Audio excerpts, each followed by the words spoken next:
n'était pas le match du siècle, loin de là.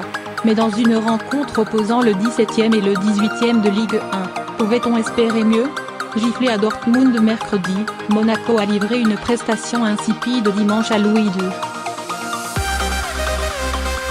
Sans envie, les joueurs de Jardim ont laissé le soin à Rennes de faire le jeu. En difficulté, les Bretons n'en demandaient pas tant et s'imposent 2-1 grâce à une frappe limpide d'Hatem Ben Arfa en fin de match. Monaco a joué 45 minutes à 10 points. Ben Arfa, première depuis une éternité. Titularisé en soutien d'Ismaïla Sarr, Hatem Ben Arfa n'avait pas montré grand-chose dimanche, jusqu'à une frappe un peu trop molle à la 68e. 10 minutes plus tard, la recrue star de l'été a délivré les siens d'une frappe limpide du gauche. Son premier but en Ligue 1 depuis 2 ans et demi et un pénalty inscrit avec Nice en avril 2016.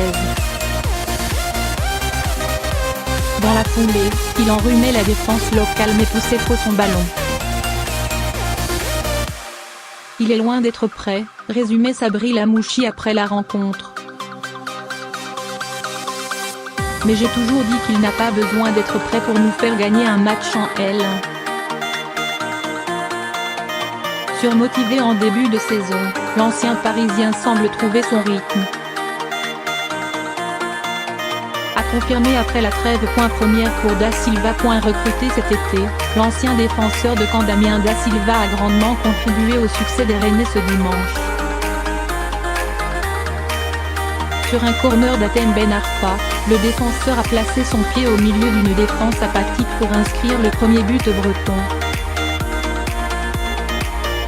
Un vrai soulagement pour les Rennais, si fragiles ces dernières semaines. Sarr, le retour qui fait du bien. Il n'a pas marqué. Il n'a pas toujours fait les bons choix. Mais que la vitesse d'Ismaïla Sarr a fait du bien aux Rennais. Aligné en pointe devant Hatem Ben Arfa avant d'être décalé sur l'aile, l'international sénégalais a fait mal aux 3 défenseurs, puis 2 centraux monégasques. Provoquant les fautes, il a beaucoup subi, poussant l'arbitre à avertir plusieurs joueurs locaux.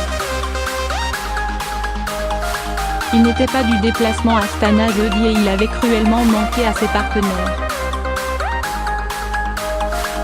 Rabi, un raté et une gauche. Le défenseur central monégasque a complètement marché à côté de ses crampons dimanche. Devancé par Da Silva sur le premier but, l'Italienne Andrea Raggi a quitté ses partenaires avant la mi-temps après avoir collé une gauche à Clément Grenier. Carton rouge et retour au vestiaire pour le vétéran.